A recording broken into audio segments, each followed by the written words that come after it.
We felt we were like a new generation of American filmmakers who were going to be inspired by the European style of filmmaking, Godard and Francois Truffaut and all those wonderful, and Bergman, all these wonderful kind of auteur filmmakers. So we were going to be Americans.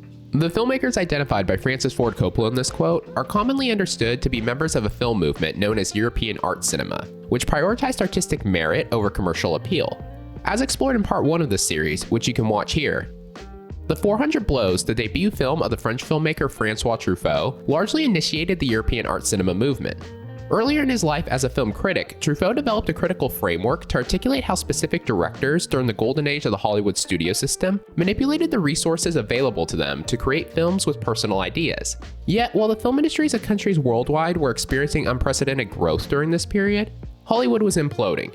After enjoying a 2-decade-long boom that began with the invention of synchronized sound, in 1948, a landmark Supreme Court case known as the Paramount decision declared that the practices that had allowed Hollywood to thrive during its golden age were monopolistic and outlawed them. As a result, by the mid-1960s, the industry was nearly financially insolvent.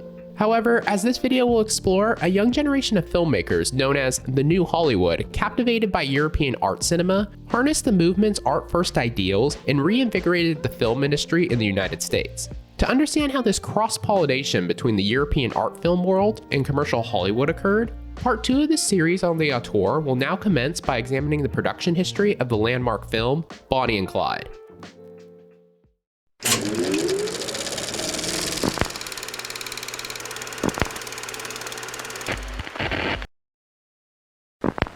Now more than 15 years into the financial decline caused by the Paramount decision, you have no money. There's no other way to put it, you see. You mean I have no money? Yes, that's what I mean. You have no money. Hollywood was facing an existential crisis when it became apparent that the first generation of Americans born after World War II, who were now just coming of age, had substantially less interest in maintaining traditional values than their parents. Dad? This is all going too fast for me, You better give son. me something. You better give me something fast. This was especially troublesome for Hollywood because, while in previous eras, studio executives like Darryl Zanuck, Hal B. Wallace, and Samuel Goldwyn produced films that engage with contemporary issues in real time, such as The Grapes of Wrath, Casablanca, and The Best Years of Our Lives. By 1963, the movie moguls who oversaw the studio system at its peak had retired, or worse, were still in charge and producing films that were costly, stylistically archaic, and purposefully disinterested with the problems facing modern society. Unable to find entertainment in Hollywood's prudish and status quo enforcing movies, the blossoming post-war generation of Americans instead found solace in the more risque and stylistic art films made by international filmmakers. Soon, movie theaters that relied heavily on European art cinema for their programming began to open up in metropolitan areas throughout the United States, offering Americans their first glimpse of a style of filmmaking that privileged art over profit. At the same time that interest in European films heavily influenced by the French New Wave were on the rise in the United States, the ideas Truffaut expressed in Cahiers du Cinema about film being a director's medium would be adapted into English by New York City-based film critic Andrew Sarris. After first meeting and becoming friends with Truffaut and Godard in the late 1950s when they were still film critics, in the early 1960s, Sarris moved back to Paris where he attended the premieres of Truffaut's second feature film, Shoot the Piano Player, and Godard's second feature film, A Woman is a Woman. During this period, Sarris's understanding of film criticism was greatly influenced by Cahiers' policy that film criticism should be organized around directors rather than individual films. As a result, when Sarris returned to the United States and began writing his own film criticism, he elevated the role of the director even further than his French counterparts. In a 1962 article, not only would Sarris coin the term Auteur Theory and claim it to be the rightful successor to the director-first policy Cahiers du Cinema operated under, but he would also formally define an auteur as someone who is technically competent, has a personal style, and creates films with interior meaning. However, though Sarris's ability to formalize and create strict criteria for what an auteur was helped popularize the auteur theory in the United States in a way the work of the Cahiers du Cinema critics never could, Sarris had significantly shifted away from the original intention of Truffaut's writings. Whereas Truffaut wrote about how specifically the director and the studio system leveraged his collaborators to create a unified product, Sarris's idea of the auteur was more broad and dismissive of the importance of the Hollywood production model, thus solidifying the director's role as a sole contributor to a film at the behest of diminishing the contributions and efforts of the rest of the film's cast and crew. Such issues with the auteur theory prompted Pauline Kael, a competing New York City-based film critic, to attack the auteur theory and specifically Sarris's contributions to it in an article titled Circles and Squares. In Circles and Squares, Cale touches on how the theory promotes a reductive approach to film criticism because it overly focuses on a director's ability to adhere to a rigid style. This emphasis does not leave room for analyzing how outside forces influence a film's style. More importantly, Cale explains how futile it is to try to find overarching themes and styles in a director's body of work when the content of a film is just as, if not more, reliant on other forces at play than the director's vision. In this regard, Cale states, "I assume that anyone interested in movies uses the director's name as a sort of guide, both positive and negative, even though we recognize that at times he is little more than a stage manager. It is understandable that they're trying to find movie art in the loopholes of commercial production, and it is not surprising that in France, where film directors work in circumstances more comparable to those of a dramatist or a composer, critics would become fixated on American directors, not understanding how confused and inextricable are the roles of the front office, the producers, writers, editors, and all the rest of them, even the marketing research consultants who may pretest the drawing power of the stories and stars in Hollywood." Cale's argument suggests that, in theory, one may be able to credit a director as an all-encompassing auteur who solely dictates the style and content of a film, but in practice, the apparatus of Hollywood filmmaking makes it impossible for one person to bear this responsibility alone. Though Cale was correct in her assessment of how Hollywood had operated in the past, she did not anticipate how the studio system would evolve to remain financially viable in the future. As the 1960s dragged on, Hollywood's financial problems only worsened, and the next generation of American filmmakers would instead find inspiration abroad in the European cinema that the aforementioned art houses around the country were showing. In particular, aspiring screenwriters David Newman and Robert Bennon, who met while working on the American magazine Esquire and saw the François Truffaut film Jules and Jim 12 times in 2 months, said, "The French New Wave allowed us to write with a more complex morality, more ambiguous characters, and more sophisticated relationships." Together, after a screening of Jean-Luc Godard's Breathless at a theater in New York City, Bennon and Newman decided to write a screenplay for a film that would feel distinctly European in style, except it would center on the criminal exploits of the American outlaws, Bonnie Parker and Clyde Barrow, and attempt to reposition them as counterculture-esque figures. According to Bennon, Bonnie and Clyde were great folk heroes. Being an outlaw was a great thing to be, whether it was Clyde Barrow or Abby Hoffman. Beyond attempting to present morally complex characters in a sympathetic light, Bennon and Newman's screenplay for Bonnie and Clyde featured a menage a trois with homosexual undertones and excessive violence, both elements that would make it nearly impossible for a Hollywood studio bound by archaic practices and censorship regulations to acquire the film. As a result, Bennon and Newman ambitiously sent the screenplay abroad to Truffaut, their filmmaking idol, hoping he would agree to direct the film. Miraculously, Truffaut enjoyed Bennon and Newman's screenplay. After Godard also briefly flirted with directing the film, Truffaut agreed to direct Bonnie and Clyde and make it his first English-language film. Though Bennon and Newman's artistic dreams seemed to be coming true, Truffaut eventually dropped out of the project as Bonnie and Clyde failed to find funding internationally or in Hollywood, even with Truffaut's name attached to it. Give me the money. What money, mister? There ain't no money here. What you talking about? This here's a bank, ain't it? It was a bank, but we failed 3 weeks ago. Fortunately for Ben and Newman, months after he had left the project, Truffaut would praise and share the details of Bonnie and Clyde's screenplay with the American actor Warren Beatty, who, though he was only 29 years old, had spent the last decade becoming a successful star in Hollywood after appearing in films such as Splendor in the Grass and Mickey 1. Beatty was looking to expand his control over the films he acted in by also producing them.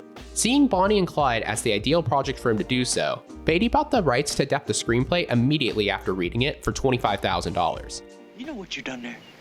You told my story. You told my whole story right there. One time I told you I was gonna make you somebody, that's what you done for me. You made me somebody they gonna remember. After working with Bennon and Newman to refine the screenplay's less commercial elements, Beatty leveraged his status in Hollywood to secure Warner Brothers financing for the film, which totaled $2.5 million. In 1966, when actors rarely produced films, Beatty's achievement was significant and noteworthy.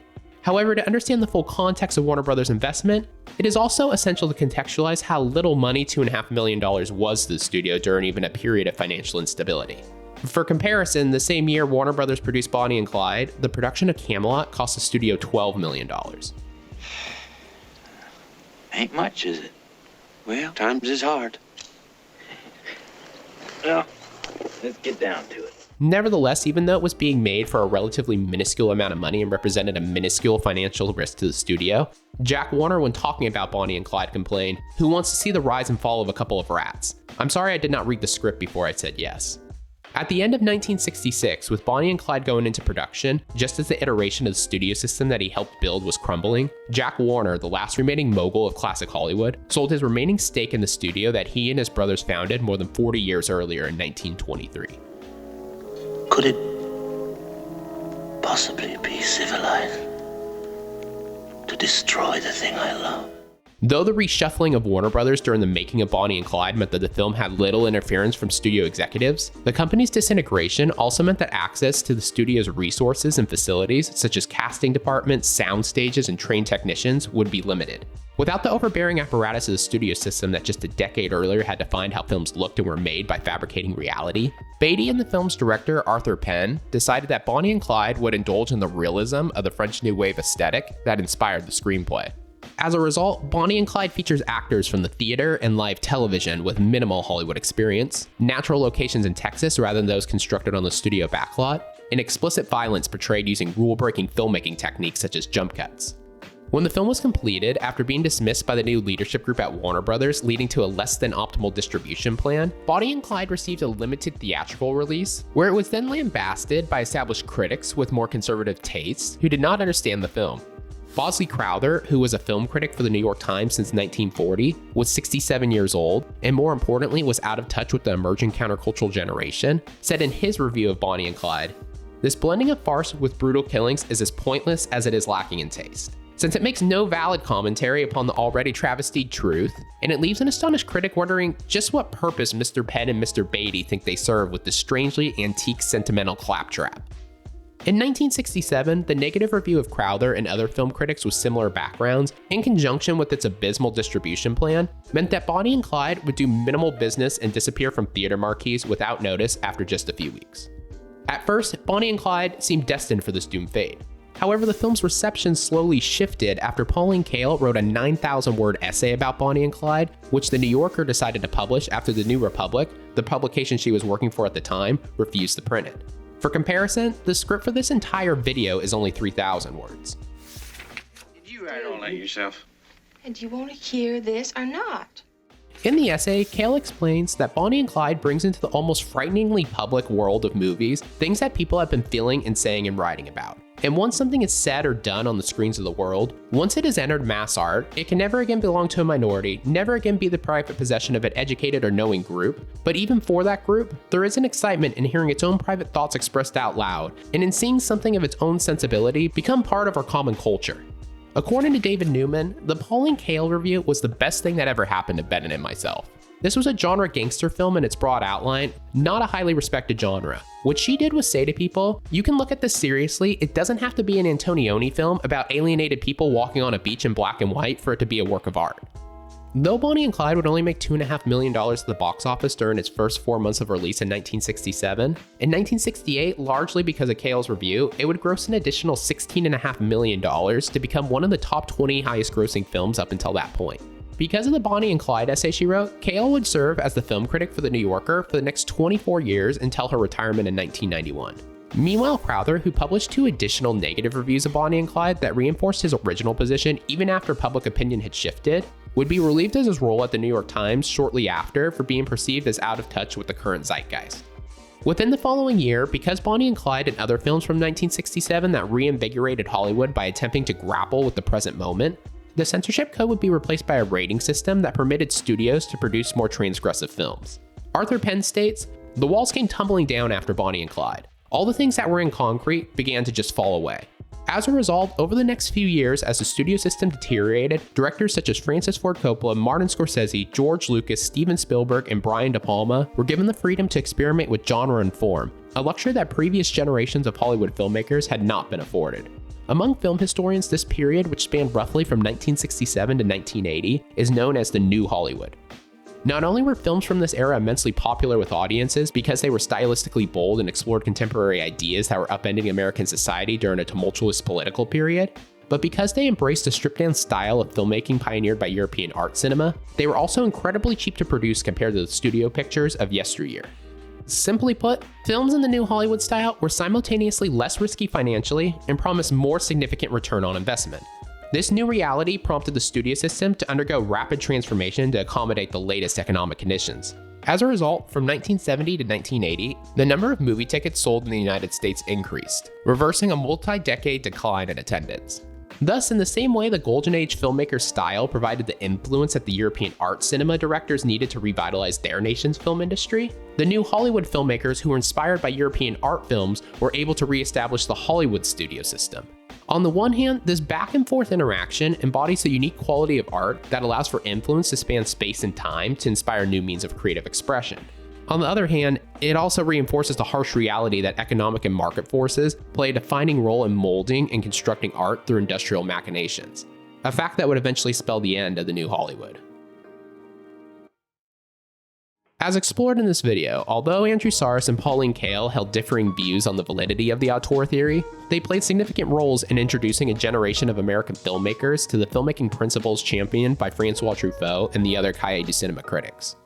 As a result, filmmakers like Robert Benton and David Newman, who absorbed copious amounts of European art cinema, would make similar films such as Bonnie and Clyde that stood out from archaic studio films to present a version of the world on screen that was more authentic and personal. Over the subsequent decade, these films would constitute the new Hollywood and revitalize the decaying film industry in the United States. In most retellings of the symbiotic relationship between the French New Wave and the New Hollywood, this moment in history where each set of filmmakers was able to salvage and transform their nation's film industry through the international exchange of art serves as a logical endpoint to the story of the auteur theory. However, as will be explored in part 3 of this series, by understanding both the overindulgent filmmaking tendencies that led to the swift end of the New Hollywood, and how Truffaut's fiction film about studio filmmaking, Day for Night, forewarns of these concerns by promoting the rejection of the auteur theory, the harmonious balance of commerce and art that the traditional ending to this narrative typically suggests will be upended. To ensure you don't miss part 3 of this series, or any future Celluloid Cinema content, please like this video or subscribe to this channel. Thanks for watching.